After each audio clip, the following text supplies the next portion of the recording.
Yo les gens, et bienvenue dans cette série de vidéos où je vous partage mes débuts dans le monde de la bande dessinée. Ce mois-ci, vidéo un peu plus tranquille, un peu en mode podcast en vrai, donc n'hésitez pas à juste l'écouter en faisant autre chose.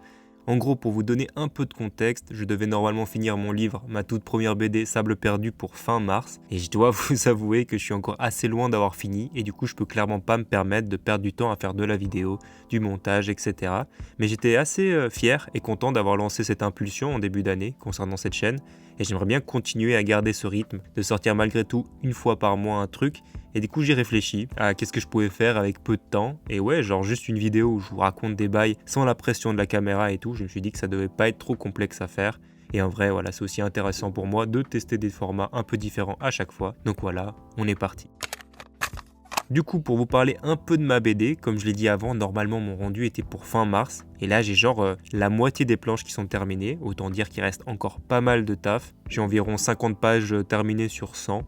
Comme c'est la première fois que je bosse sur un projet d'une telle ampleur, j'ai eu pas mal de peine à me rendre compte à quel point cela prend du temps. En plus, je travaille assez lentement et il y a eu beaucoup de va-et-vient entre les étapes. Je fais plein d'allers-retours entre faire des planches, revenir à du découpage, de nouvelles scènes, etc. Et du coup, ça aussi, ça a créé pas mal de friction. Et alors qu'on approche gentiment de la fin, je commence seulement maintenant à mieux comprendre comment être plus efficace, ce qui marche pour moi en termes d'organisation. Donc ouais, un peu sur le tard. Et pour l'instant, du coup, pas mal de stress. Je me demande évidemment pourquoi j'ai autant procrastiné il y a plusieurs mois en arrière. Mais voilà, en vrai, j'essaie d'être indulgent envers moi-même, car en ce moment, j'avance pas trop mal. Et je pense que c'est ça le plus important. C'est important de se motiver soi-même et pas se descendre. Et en vrai, voilà, je pense que j'apprends énormément sur le processus et sur tout ce que ça implique en ce moment. C'est hyper enrichissant. Je gagne voilà les points d'XP. Et ouais, je pense que ça va beaucoup m'apporter pour la suite. Du coup, j'ai envoyé un mail à ma maison d'édition et j'ai donc un délai d'1 mois de plus, ce qui me sauve, mais ce qui n'est pas énorme non plus. Donc je risque d'avoir un mois d'avril extrêmement intense, mais je crois que je suis prêt. Enfin, dans tous les cas, j'ai pas trop le choix. C'est le rush final, en mode mangaka, hein, pendant un mois en gros. Faut que je serre les dents et je pense que ça va le faire en vrai. Faut juste que je fasse gaffe à mon corps, que je m'étire régulièrement pour ne pas que je me blesse au poignet, à l'épaule ou au dos. Je sais pas, à cause du surmenage, les tendinites, tout ça. Faut vraiment que je me repose assez aussi pour que mon corps tienne le coup jusqu'à la fin. C'est un peu ma seule vraie inquiétude, que si je me retrouve dans une situation où mon corps me lâche, ça va pas le faire. Donc voilà, on va essayer d'être à l'écoute et de faire ce qu'il faut. Concernant les vidéos, pour le mois d'avril, vu que j'aurai toujours assez peu de temps, peut-être que je la sortirai un peu plus tard. Je me dis que je pourrais aussi en profiter pour tester un autre format et pourquoi pas sortir une vidéo très courte de 2-3 minutes sur un petit sujet où je vous partage genre une réflexion. Je sais pas encore de quoi je pourrais vous parler, mais je trouve ça cool de pouvoir tester différentes choses chaque mois. Mais ouais, en mars, j'ai pas fait grand chose à part bosser en vrai. J'ai l'impression de parler des mêmes trucs en boucle, mais en vrai, c'est vrai que ces 3 derniers mois, mes journées se ressemblent beaucoup, hein. Je bosse sur ma BD, je vais faire du basket 2 fois par semaine, je passe à la biblio de temps en temps et je lis des livres le soir. En gros, c'est ça ma vie.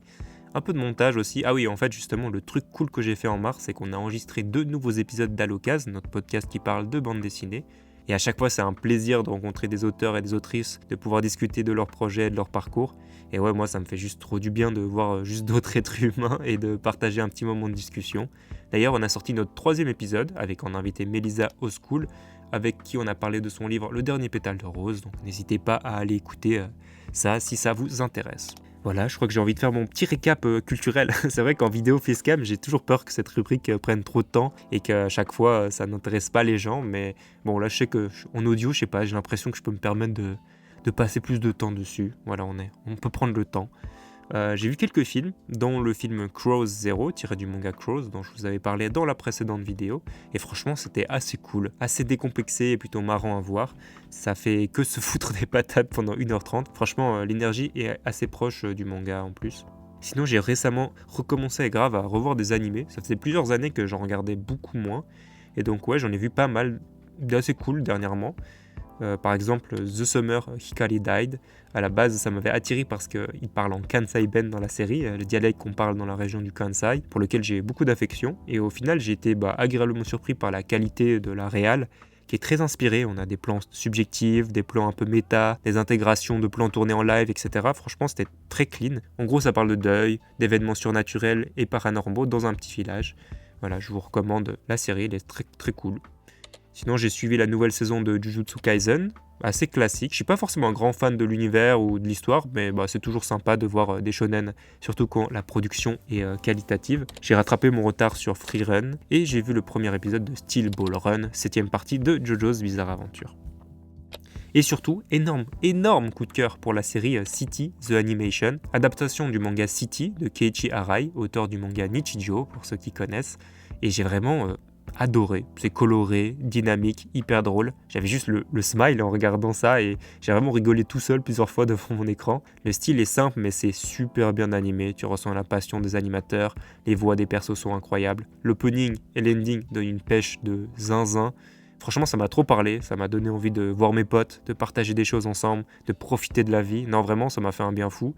En gros, la série, c'est juste plein de personnages qui vivent des trucs random, souvent avec des situations un peu absurdes. T'as plein de petites scénettes dans chaque épisode, et voilà, je la recommande évidemment très chaudement. Et en lecture, je pense que ça fait pareil 3-4 ans que je lisais vraiment beaucoup moins de mangas qu'avant. Mais depuis le début de l'année, là, j'en lis pas mal.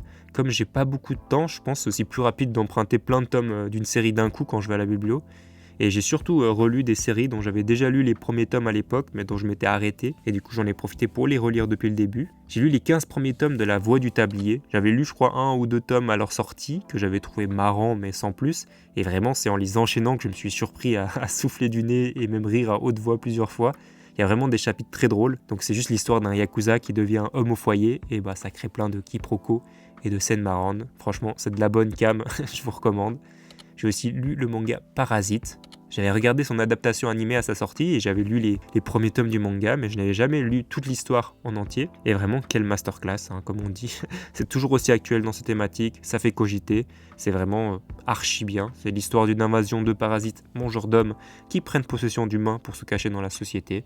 Et voilà, si vous ne l'avez pas lu, je vous la recommande aussi chaudement. Et sinon, j'ai lu les 16 tomes du manga Real, l'IA du maître Takehiko Inoue, auteur des mangas Slam Dunk et Vagabond. Pareil, j'avais lu je crois les 5-6 premiers tomes il y a une dizaine d'années, et là j'ai tout relu, et quelle claque. Il est vraiment trop fort, c'est poignant, ça donne envie d'aller ball, ça te fait réfléchir sur ta propre mobilité et les capacités de ton corps. Non, franchement, il maîtrise son karaté, il maîtrise son art. Sinon, j'ai lu d'autres trucs que je vais faire apparaître à l'écran. En deux spi, j'ai envie de vous parler encore de 2 BD. J'ai beaucoup aimé la BD Sainte Lacrimonie de l'auteur canadien Michael Deforge, qui fait des BD assez étranges généralement, mais je trouve que dans celle-ci, je sais pas, la narration elle est plus resserrée, et je crois que c'est une des BD que j'ai préférées de cet auteur. Le trait est un peu moins lisse, il y a plus de matière, c'est un peu moins géométrique et un peu plus organique que d'habitude, et ça m'a bien parlé. Et en gros, c'est un perso qui se fait enlever par des extraterrestres pour une étude.